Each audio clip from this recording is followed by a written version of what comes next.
皆さんこんにちは。村田治です。今日は神戸の北の坂を描いていきたいと思います。こちらが白写真になりますが、えー木が剪定されてしまっているので、そちらは絵ではきちっと枝を伸ばして、葉っぱもたくさんつけて木漏れ日が感じられるような絵にしたいと思っています。この風景の面白いところは、左側のレストランのような建物のデザインがすごく魅力的だというところで、特にペパーミントの色のこのドアとか窓ですねが素敵だと思います。そちらの方を丁寧に描きたいと思います。それから街灯とかですね、細かいものがいろいろ魅力的なものがありますので、リアリティを出してですね、リアルに時間をかけてゆっくり描いてみようかなと思っています。それでは描いていきます。紙はある種 300g です。2B の鉛筆を使ってゆっくりと描いていきます。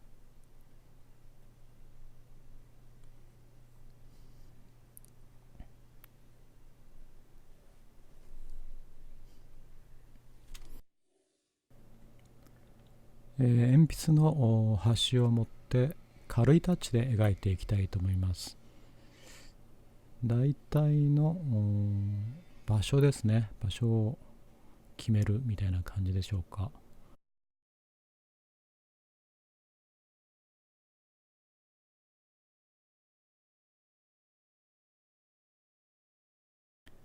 それでは着色していきますね。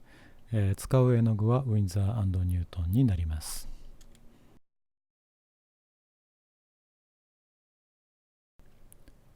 筆はコリンスキーの毛の書道用の筆がメインになります。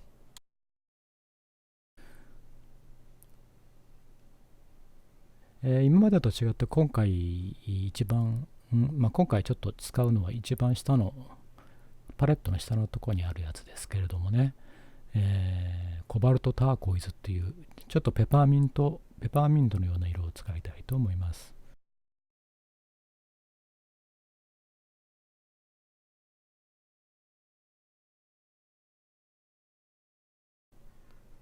あんまり全体を今回は濡らしてから塗るという感じではなくて、そこまで重ね塗りでね、雲とか海とかの絵とは違って街の風景ですので、全体をバーッと濡らすのではなくて、様子を見ながら太い筆で色を置いていくつもりです。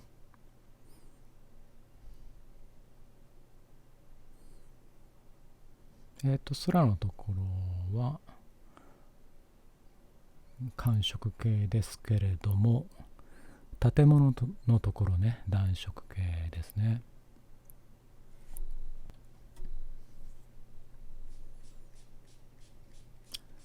左側、小さなスプレーで水で湿らせています。水の量によってスプレー、小さいやつ、それからスプレーボトルですけれども、小中大と3種類ぐらい持っているので、今回は一番小さいスプレーボトルで水を少しだけ湿らせました。今塗っているペパーミントの色がコバルトターコイズですね。パレットの一番下の真ん中辺にあるやつです。時々この色を使います。この辺はまだまだにじませながら描いてますね。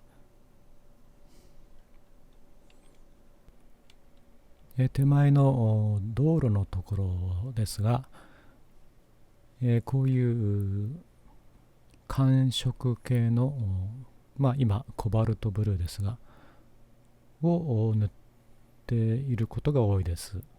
建物が暖色系、空と手前が寒色系という場合が比較的多いですね。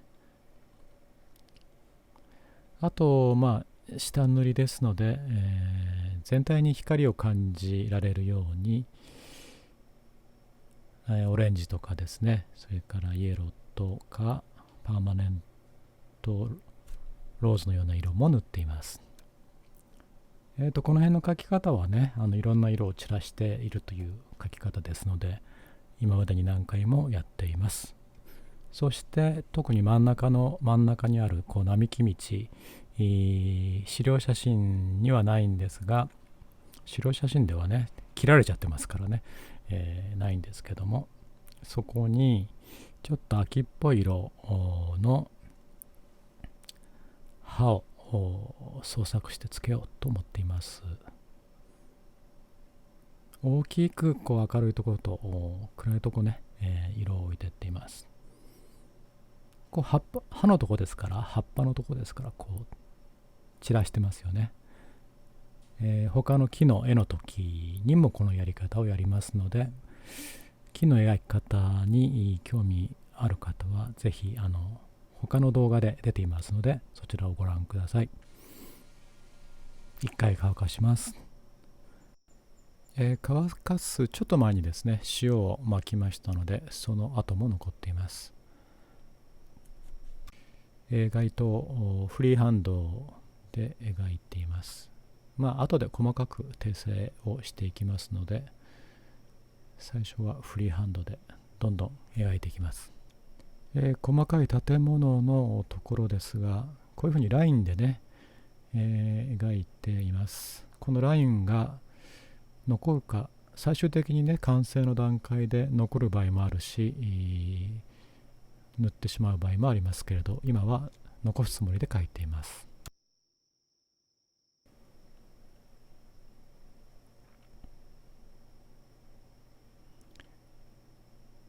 窓もこの段階ではまだラインで位置を取っているというかね、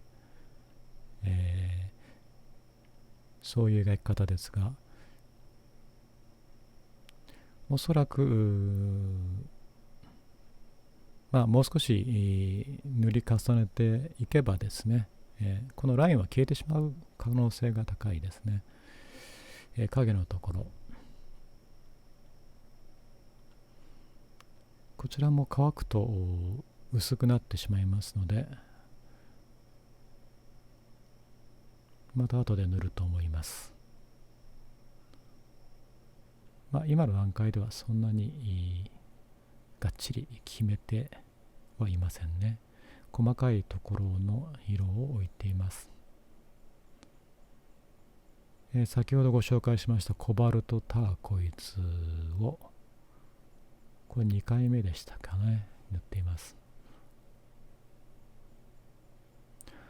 あまりきっちり建物でも下書きをして、それから塗っていくとどうしても絵が生き生きとしない、硬くなってしまうので、下書きの時はちょっとはみ出すぐらいにね勢いよく描いて、それから少しずつ上に塗りながら形を整えるというやり方ですね、私の場合は。人物もそうです。今これで仕上がりのライン、仕上がりではないんですけども、それから木の影とかも、これ先ほども塗りましたよね。やはり薄くなってしまったので2回目です。この辺は太い筆でざっと書道みたいな感じ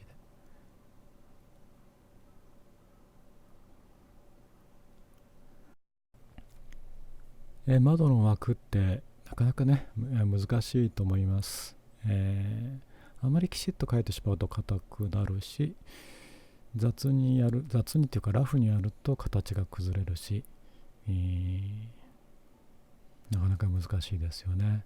今描いているのは看板ですか。それから横にある椅子のようなものかな。ラフに描いています。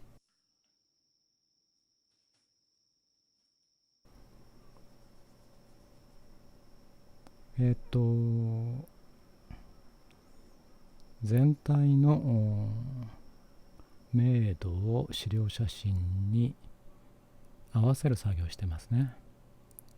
左側の方は影ですのでこう暗い感じです。細かいところもところどころ書き込んでますけども、細かいところ書いたらまた大きなところ書いたり塗ったりですねしています。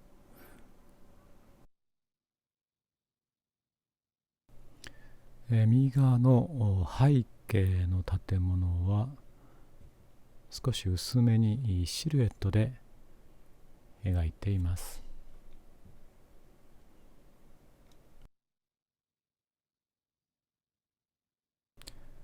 こういうところはもう単純化して、塊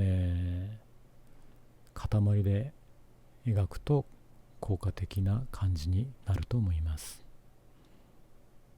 明るいところは白く塗らないで残して、黒っぽいところだけ塊で塗ると面白い効果が出ます。色は同じ色で全部を塗るんではなくて、ところどころブルーを強くしたり、それから思い切ってオレンジをこうにじませたり、そういうふうにすると魅力的なシルエットになります。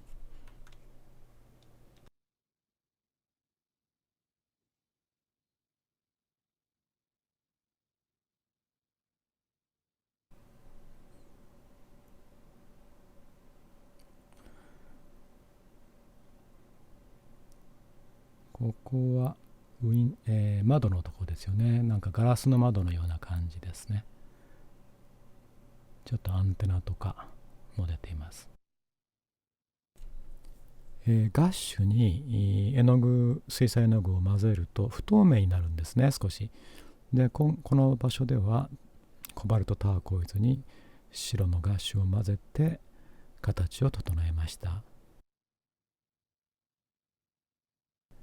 木の葉っぱのところですが、同じミントの色でアクセントをつけました。木の葉っぱのところは創作ですが、右の上から光が来ているので、左の下の方ですね、少し影を描いています。一色ではなくて、いろいろ赤っぽい色とかですね混ぜて、ちょっと夢のような雰囲気の色になるようにしています。ホワイトガッシュを飛ばして光を表現しました。こうした旗ですね、お店にかかっているフラッグといいますかがすごく魅力的だといつも思っています。旗は何か丁寧に描きたくなりますね。今赤の向こう側にブルーの旗があります。ちょっと下の方を指でこすってグラデーションをつけました。それから細かいとこなんですけど、こういう外壁の模様、これも少し描いてあげることにしました。後から街灯を追加するので鉛筆で場所を決めてます。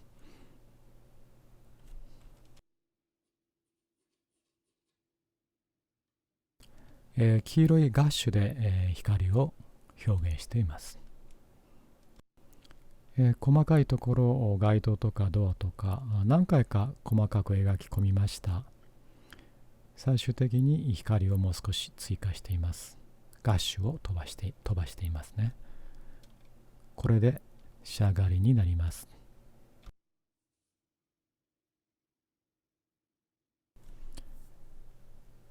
今回は細かいところをですね時間をかけて、楽しみながら描くことができました。もう一度資料写真を見てみましょう。この資料写真を使ってこういう絵になりました。ここでちょっとお知らせなんですけれども、11月に神戸で個展を開催する予定になっています。詳しくは概要欄に書いておきますのでご覧ください。それでは皆さん、水彩画を描いて幸せになってください。またお会いしましょう。